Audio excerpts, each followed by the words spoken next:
our Inspector General, Colonel Joey Escamilla, sir.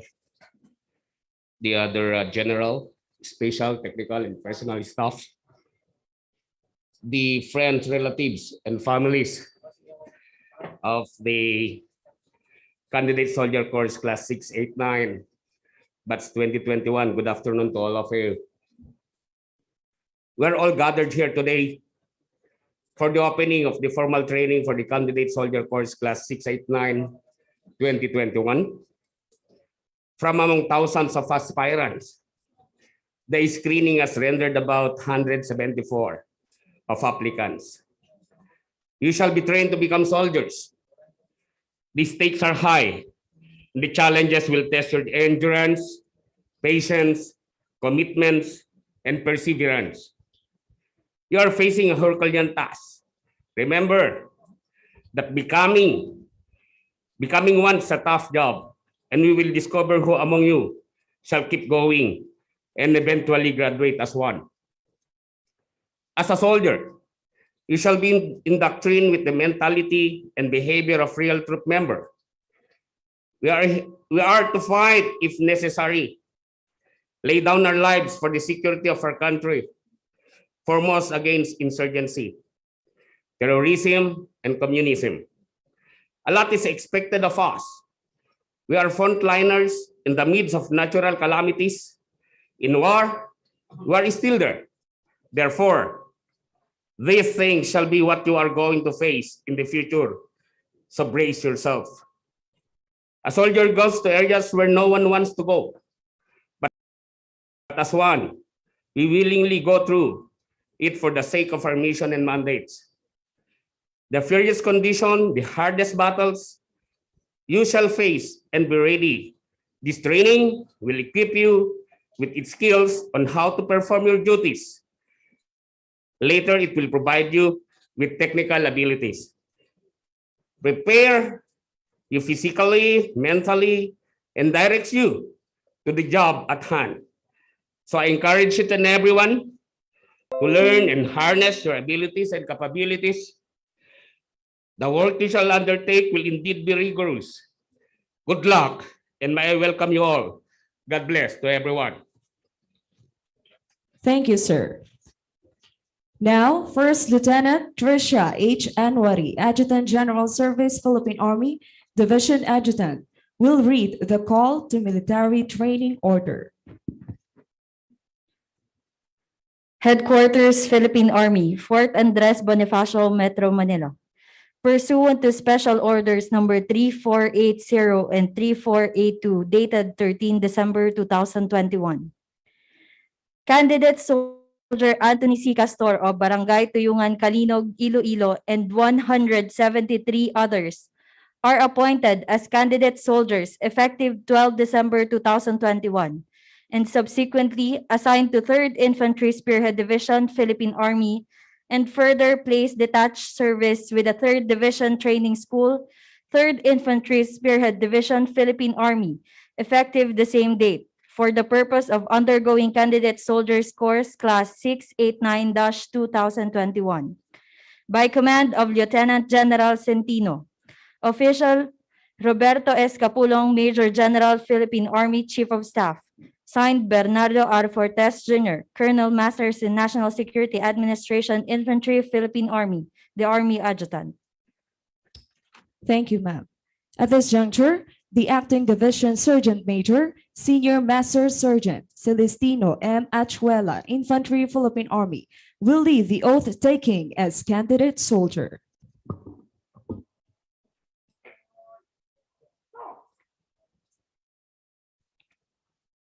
Panunumpa sa katungkulan. Ako si nang na itinalaga sa katungkulang bilang kandidato sa pagsusundalo at taimtim na nanunumpa na tutuparin ko ng buong husay at katapatan sa abot ng aking kakayahan ang mga tungkulin at ang mga iba pang kaatasan na aking gagampanan sa ilalim ng sandatahang lakas ng Pilipinas. Aking itataguyod at susundin ang mga batas, mga kautosang legal at mga dekretong pinaiiral ng mga sadyang itinakda ng may kapangyarihan ng Republika ng Pilipinas. At kusa kong babalikatin ang pananagutang ito nang walang anumang pasubali o hangaring umiwas. Kasi nawa ako ng Diyos.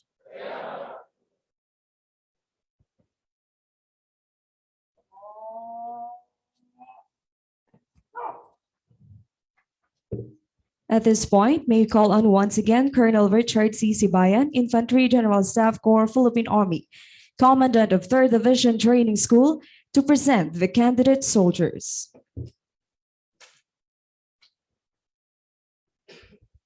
Pursuant to Training Directive Number 35 dated 01 December 2021, Headquarters, 3rd Infantry Spirit Division, Philippine Army. The Division Training School was tasked to conduct the Candidate Soldier Course Class 689-2021 with the following objective: to train candidate soldiers and transform them into competent, confident, and capable soldiers guided by the Army Corps values and embrace the warrior ethos, ready to serve the Army physically, mentally, and physiology as effective rifleman and trusted member of the fire team and is squad committed to accomplish the mission upon the deployment to their first assignment. Major General AREVALO, sir, as the Commandant of the 3rd Division Training School, may have the honor to present to you the 174 candidate soldiers who will compose the Candidate Soldier Course Class 689-2021. Recommend, sir, that the course be open effective this date. At this juncture, may we request Major General Benedict M. Arevalo, Philippine Army, Commander, 3rd Infantry Spearhead Division, to declare the opening of training. By virtue of the authority vested in me as the commander of the 3rd Infantry Spearhead Division, Philippine Army, I hereby declare the Candidate Soldier Course Class 689-2021, composed of 174 candidate soldiers, open effective this date. Congratulations. Thank you, sir. Please take your seat. Now, Lieutenant Colonel Alan J. Tabudlo, General Staff Corps, Infantry, Philippine Army, the Assistant Chief of Staff for Education and Training, G8, 3rd Infantry Division, will now introduce our keynote speaker. Maayong hapon sa atong tanan. It is my distinct honor and privilege to introduce to you our keynote speaker for this afternoon. He is a distinguished officer and indeed a gentleman in many ways. He is a proud member of the Philippine Military Academy class of 1990. Prior to his assumption as the commander of the 3rd Infantry Spirit Division, he was the Deputy Chief of Staff for Civil Military Operations, G7, AFP, and as Assistant Deputy Chief of Staff for Education and Training, G8, AFP, Brigade Commander of the 301st Infantry Brigade here in Panay, and as Brigade Commander of the 303rd Infantry Brigade in Central Negros and Northern Negros. Former Commandant of the Combat Arms School, Training and Doctrine Command. Former Commander of the 29th Infantry Battalion for ID. He is also the platoon leader and at the same, and later the company commander of the Delta Company of the 7th Infantry Battalion operating in Negros. Gentlemen and ladies, please help me welcome the 33rd Commander of the 3rd Infantry Spirit Division, Philippine Army, Major General Benedict Mosni Arevalo, Philippine Army.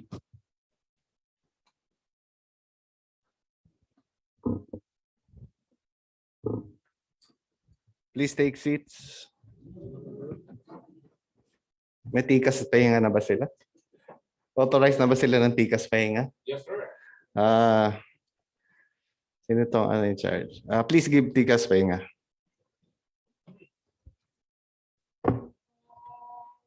Allow me to take off my mask. Para makita tayo konti. Before I proceed with my message, allow me first to greet the personalities in front. Of course, the commandant of the Division Training School, Colonel Richard Sibayan, our G8, Lieutenant Colonel Alan Tabudlo, our Division Chaplain, Captain Jake Bilbao, our acting Division Sergeant Major,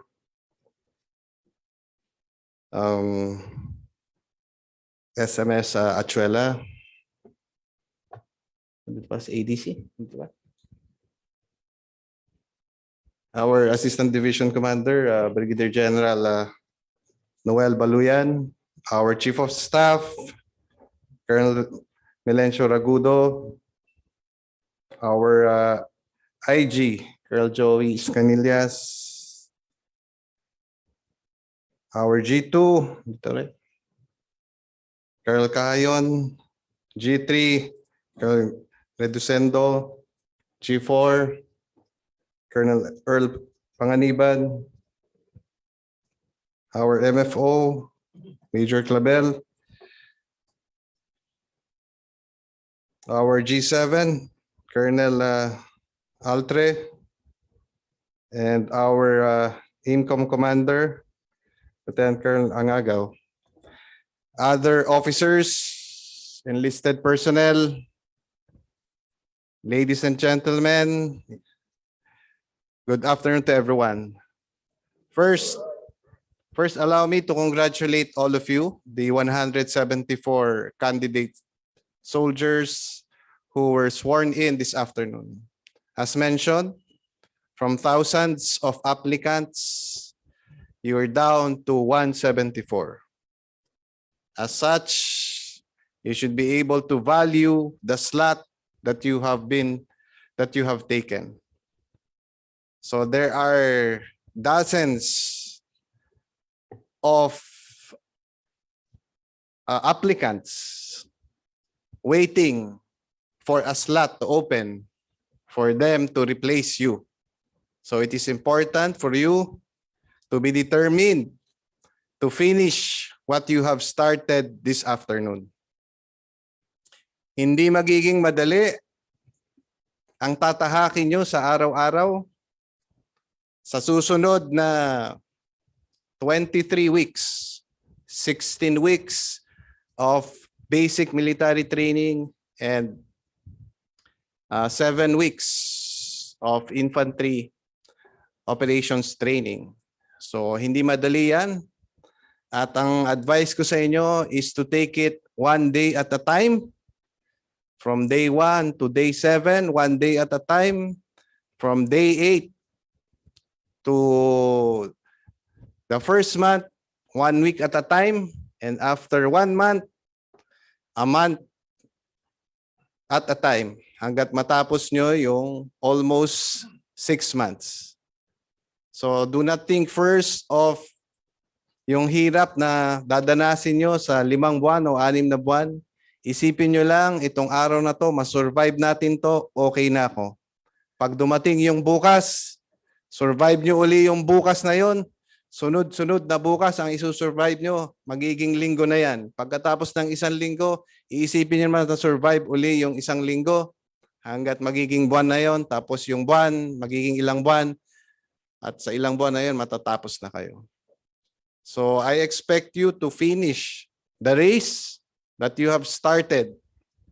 Hindi nga magiging madali ito, pero lahat ng paghihirap sa training ay may katapusan din. So yan ang importante nating tatandaan. Kailangan din nating tandaan na anumang rason natin na nandyan kayo ngayon, isa lang ang mahalaga dito. Hindi mahalaga kung ang rason mo ay naghahanap ka ng trabaho, gusto mong tumulong sa pamilya, gusto kong lumayo sa ibang lugar, gusto kong makakaroon ng challenge, magkaroon ng adventure, gusto kong patunayan kung sino ako. Iba-ibang rason man ang pinunta nyo rito. Ang importante, lahat ito ay dapat tungkol sa paglilingkod sa ating bayan.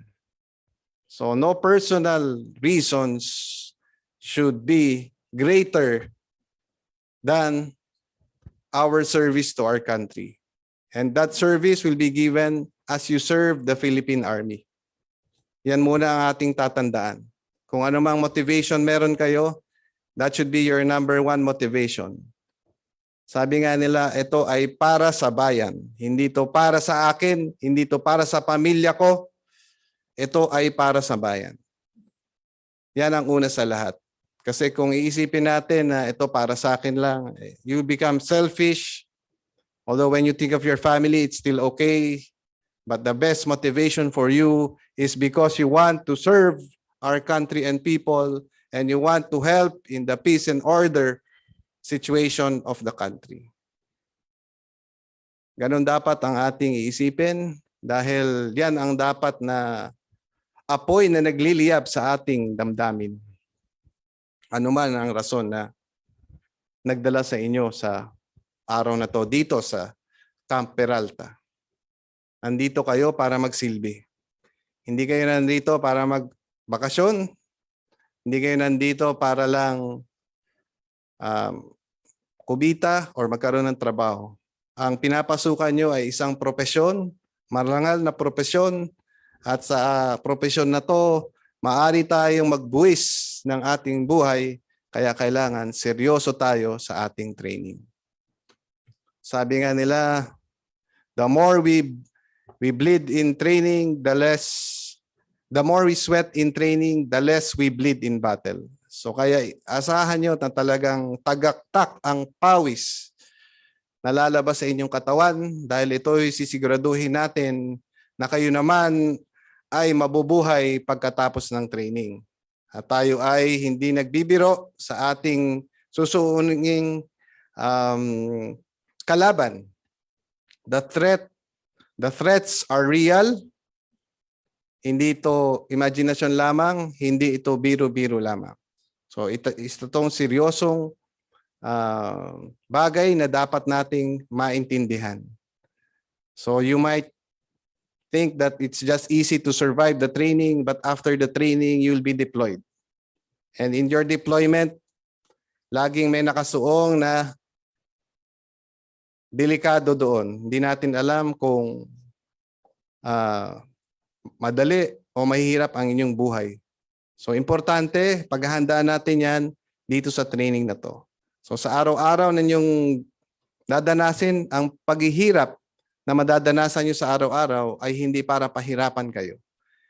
This will make you stronger, better, faster, and deadlier. Yan ang gagawin sa inyo sa araw-araw para pag kayo ay lumabas na, ma-assign sa iba-ibang unit, ay kaya nyong ma-survive ang dapat nating i-survive doon. So it is important for us to always remember that. Huwag nating kakalimutan yan. Tayo nagsisilbi sa bayan, at bago tayo magsilbi sa bayan, kailangan paghandaan natin yan. Paghandaan natin yan individually and later on as a unit and then as a Philippine Army. Yan ang gagawin natin sa mga susunod na araw. Importante rin na huwag nating kakalimutan magdasal dahil kailangan natin yan. Yan ang magbibigay sa atin ng extra strength and power to do what we have to do in our everyday taskings and in our everyday trainings. Importante na meron tayong daladalang Diyos sa ating katawan at isipan para tayo ay mas lalong lumakas, tumapang, at gumaling sa anuman ang dapat nating gawin.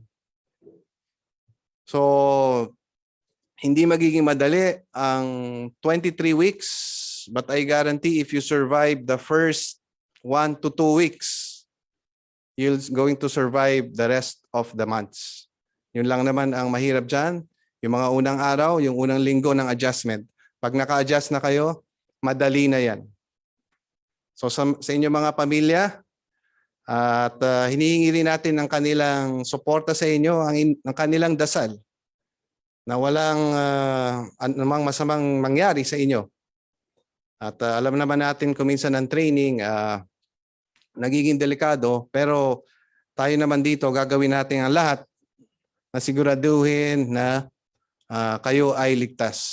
We also practice safety first in our trainings, and we want to guarantee and minimize unnecessary risk due to malfunctions or accidents. So yun naman ang ating sisiguraduhin bilang in charge sa inyong training. I am confident with the capability of our division training school under Colonel Sibayan.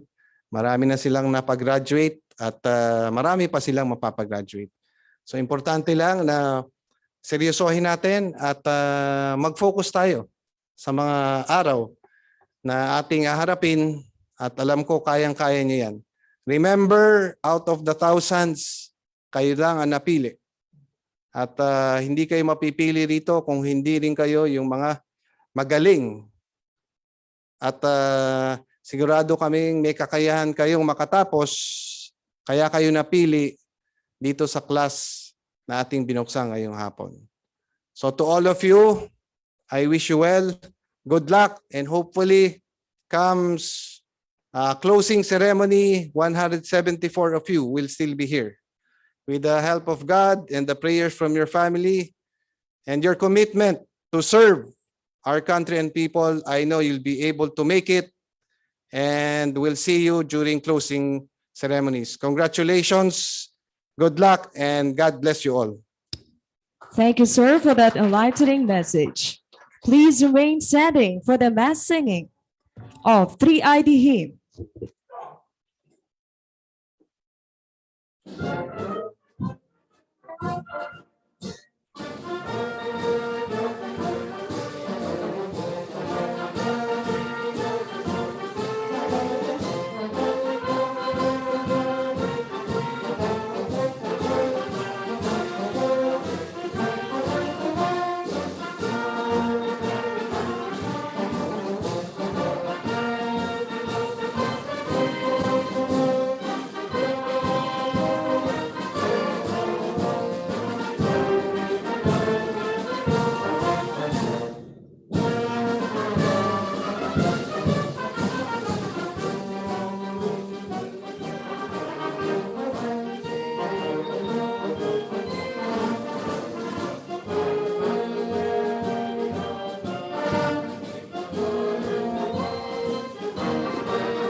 Thank you, everyone. Please be seated.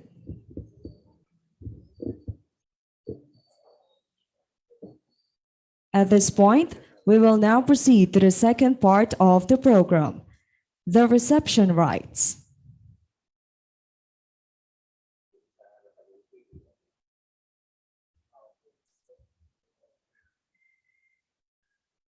Ladies and gentlemen, the entrance of training models.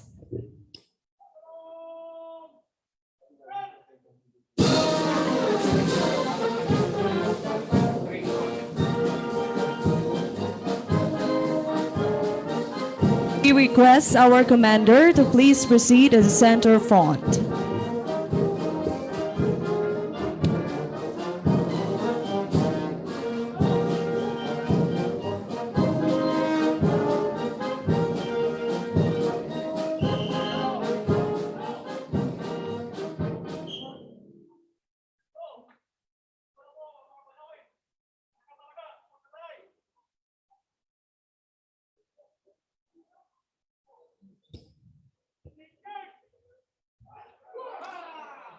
And now the reception proper.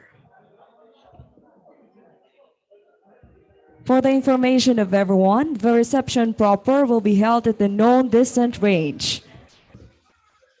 Reminder, no photography, no video recording. Thank you.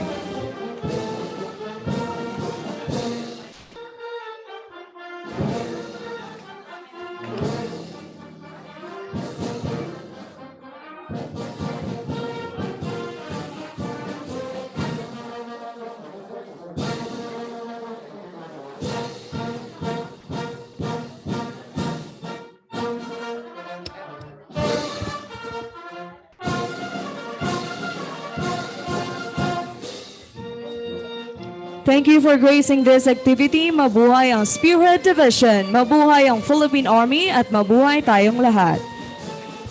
Okay, sirs, we have prepared a simple snacks.